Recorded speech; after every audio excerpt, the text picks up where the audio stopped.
It is fantastic to have you here today. I'm going to give you one of the easiest step-by-step drills to consistently hit ball and then turf time after time after time.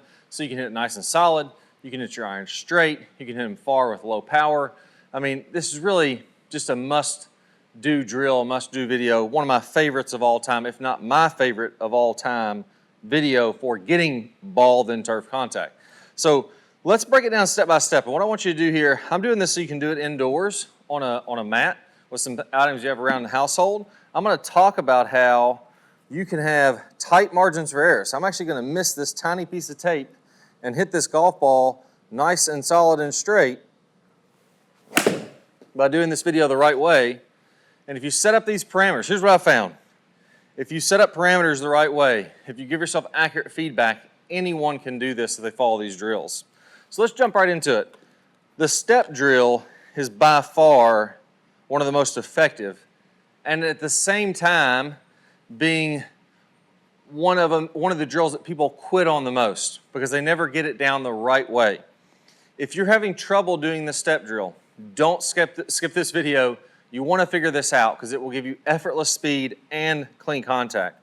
So what I'm going to do with the step drill, and simply all this is I'm going to set up to an imaginary golf ball here at first. So just imagine I'm setting up to a golf ball. I'm going to move it out of the way now. I'm going to keep my club head here. I'm going to pull my lead foot back, and I'm simply going to take a step, transfer my weight, and then swing down and through. Now what this does, it makes the backswing easier because I transfer my weight to the right, guaranteed. Because if my left leg is in the air, I'm stepping, where's all my weight? It's all on my right foot. That's what you have to do in the golf swing. So early transition to the right. Number two, that's going to help me to make the backswing effortless, but then it's going to force me to get my weight to shift back to the left. Now there's a big mistake I see here when players try to do this. As they do that drill, they tend to just step with the leg and never transfer the upper body. And in reality, if I'm going to transfer my weight to the left, I want to get my upper body starting to lean to the left. My upper torso, if you imagine my shirt buttons here, are going to be working toward the target before I ever swing down with the club. Once my torso gets over here to the left, my weight is on my left leg, then I can go ahead and swing down. So if you'll notice when I'm doing this, my upper body is going to move to the left a little bit before I start my downswing. And I'll go real slow here so you can see it. So normal setup, feet together, little small step, right? And all my weight is transitioning through this shot. And there, even with an easy swing, 168 yards with an 8-iron, I felt like I was using about 50% effort on that one. Another mistake that I see all the time is when we're doing this, players will have their weight too far on the left too early, when in reality, you should have your weight going to the right before you really even start the club head moving.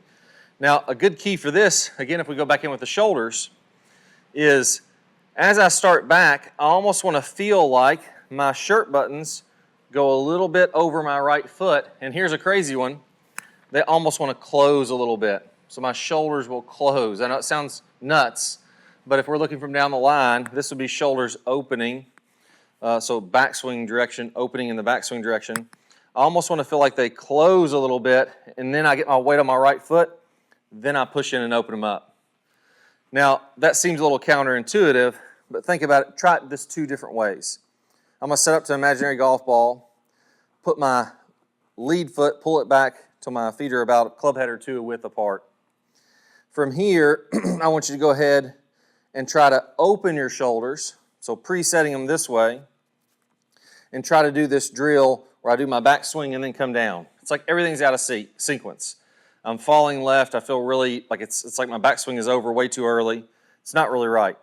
Do the same thing again to where you preset, you start with your weight a little more on the right foot, your shoulders a hair closed, or in the downswing direction it would be open. Basically my shoulders are pointing more this way, whichever way you want to call that. And from there, then start to do your backswing for this drill. So I'm going weight on my right foot, shoulders a little bit this direction, and as my club starts, I'm immediately starting to shift my weight to the left. Well, when I do that, that gets me in a position to where I can easily pull the club back, shift, and swing through. just like that. The mistake I see is players start with this upper body way too far over here. So if I do this same drill again, and I'm already going over here early, so my weight is already on my left, my shirt button's already kind of leaking, trying to sneak forward, my shoulders are more this way, well now all of a sudden it's like I'm almost like falling into that lead side immediately, and it's like there's no time to do the drill. Doing it properly, I feel like my weight gets on my inside of my right foot. So I'm feeling pressure in my feet about right here, inside of my right foot, before the club head even moves. Shoulders a little bit that direction, just a hair. And then when I step, it's easy because I'm already balanced on this leg. That makes a world of difference when you're doing this. Once I'm balanced on this leg, I make my backswing, and as soon as the club starts to go back, I get a little shift forward. Again, when I'm doing that, I'm getting my upper body to go a little farther forward too. I'm getting my lead leg to bend, and then from there, I'm just going to push into the ground and rotate, and it's pretty effortless. So if I do this correctly, watch me do a couple practice swings here. I'm going to set up this drill, pull my lead foot back here. Right, if anything, I'm hitting this front tape a little too much and missing the back tape. Now, I've set up some frames of reference here, so I'm just talking about key talking points here first, then I'll lead you through the drill. Put a piece of tape on the ground that would be just behind your golf ball. So if I'm hitting shots doing this, I want about a ½ inch between the back of my golf ball and this tape.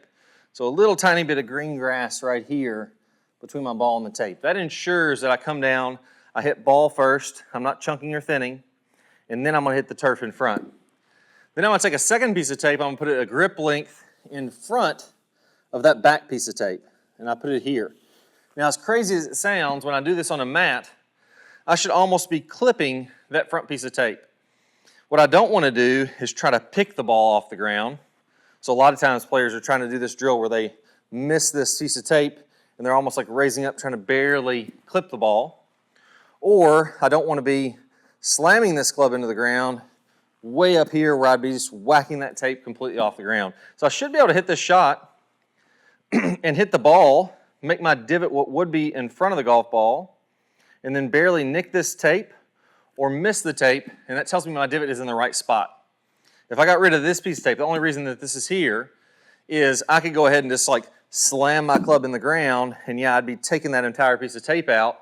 That's not really what you want either. That's going to be divots that are too deep. It's going to be a little bit inconsistent. If I do this where I raise up and try to pick the ball clean, I won't be hitting the ground. But if I do it correctly, I'm just going to be coming here, making contact with the turf, and then almost brushing this little piece of tape here. You may have to replace it a few times. All right, so those are the two main things that I see that give people problems with this drill. Number one, you put your feet together. Before I start my swing, weight goes on the right, shoulders almost a little bit open or closed, however you want to do it. They're facing this way a little bit. Then from there, as soon as I start my backswing, I begin my step.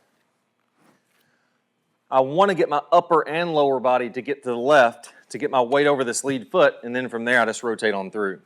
If I put that together, it just looks like this. I'm going to set up to imaginary ball, pull my foot back, weight goes on the right, little closed shoulders, like that. I'm going to feel like all my momentum, it's like my entire body's momentum is just flying through this golf ball, flying toward the target. That's why your weight has to go on the right early. My weight gets back here as I shift, all my momentum is moving through the golf shot. If I stay here in the backswing, not like I want, weight's on the front, so that would be the wrong way, is like never getting this upper body back, staying to the left. Now as soon as I step, it's going to feel really rushed. It's going to look like this, right? Or if I keep my weight on the back the whole time and never shift my upper body to the front before I start the downswing, I'll see a lot of people do this. Right, the downswing happens as the step happens. Not what I'm doing. Weight starts on the right, shoulders a little closed. The step happens as I'm going back. My upper body shifts over there. Then I swing down. It's almost like I'm feeling like this. And I'm just going through it like a Gary player. All the momentum moving through the golf ball. Now, that's one thing to say this works, but watch the consistency you can have when I'm doing this drill. I'm going to hit a few shots, let's say 4 or 5 here, where I'm doing the same motion with a golf ball now. So do about 20 reps just to get the overall motion down. And then you're going to be able to move in and hit golf balls with this if you want to. Or if you're not quite comfortable with that, do the reps without a golf ball, have the same feeling as you move into a normal swing. So basically just take out the step. I'm going to have the same feelings there and hit shots without just taking the step at all. But if you get this move down, it's so consistent, I could even do it one arm, right? So if I'm here, set up to this golf ball, I'm going to do left arm only, right? And I'm coming down, because my low point is mostly going to be dictated where my weight shift is and where my shirt buttons go, it's not that hard to make contact with the ground in front of the golf ball, even with one arm. We could do it left arm only. Some people don't like using their left arm. So you do the same thing with the right arm. A little bit thin on there, but these are one-arm swings, right? It's not going to be perfect. It's just showing that we can go ahead and make contact in front of the golf ball every single time if we get the weight shift right. If the weight shift is wrong, it's going to be really difficult to do this. Now let's go ahead and hit a couple shots like I said I was going to do here, where we hit good ones, and I do this drill. So here I'm going to set up to it, pull my front foot back. Weight goes on the right to preset it. My shoulders are almost over my right foot already. And then as soon as the club comes back, my shirt buttons shift in front of the golf ball. Now my divot is guaranteed to be in front, and I simply just rotate on through it. So here if I hit a golf ball doing this, I'll make the margins really tight here by scooting that back golf ball almost on the tape. There we go, and that was the full force swing, 182 with an 8-iron. I'm not going to do much better than that. I need to keep on doing this drill. I love the feeling of it. But you see, it's not difficult to hit ball than turf. All right, just killing that one. Another one, 188 with an 8-iron. And you notice, if anything, I'm barely touching this front turf, and you'll see all my momentum is moving through the shot. Now, one last question I'll get is, Clay, you say to get your upper body over here, but in the top speed golf system, we know the stable fluid spine means that my upper body's tilted back behind the golf ball. Well, the reason that this works is, as I shift my upper body to the left, as I rotate through, my hips are naturally, because of all this momentum moving through, clearing out of the way, and now my head will stay behind the golf ball. So even though my shirt buttons are shifting forward, as I rotate through, my head's going to stay behind the golf ball, and you really will get that stable fluid spine. So you can pause any of these videos, and even though my weight is going forward, my chest is going forward to start the transition, I'll still be tilted away just naturally without even having to think about it. It's the same thing here. There we go. Do the step drill. 15, 20 reps, get the feeling down. Put a couple pieces of tape on there to give yourself some feedback. You'll be surprised once you get this shift over here and rotate through how easy it is to get all the divots in front of this back piece of tape and almost feeling like they're going to hit this front piece of tape. Now I do have one thing I want to make sure that you do here. The one thing that can kill this is if I pop up out of my posture. So let's say I'm getting this weight shift, but I pop up out of my posture and I stand up out of the shot. Now all of a sudden I can't even reach the golf ball. What you should feel is like your hands are doing more of this. And I'm going to go over exactly what that is in this bonus video. I'll play a preview of it here in a second. Make sure you check it out, because once you realize what your hands should be doing, you pair it up with this weight shift body movement, it's going to make it really easy to compress the heck out of the golf ball. Best of luck. I'll see you in the next video. Let's go and get started. I got an awesome video for you. This one is what I call knuckle dragger. This is one of the best ones, one of the big missing pieces to players that are struggling to get more lag. Now, let's talk about when you lose lag, what's happening. A lot of times what's happening is as you make your downswing, if we're looking from this down the line view, what happens is my hips go toward the golf ball. They start to slide forward. My chest moves back away from this golf ball, so I'm getting farther away from the golf ball. And then all of a sudden, I cast, I flip, and I don't have a lot of lag there. Well, look how far my hands are away from the ground.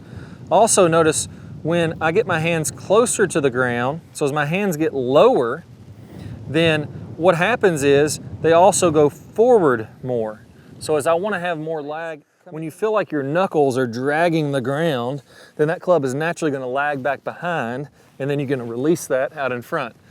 When your hands are far away from the ground, well, if I had all that lag, where would I be swinging? I'd be swinging a foot over top of the golf ball.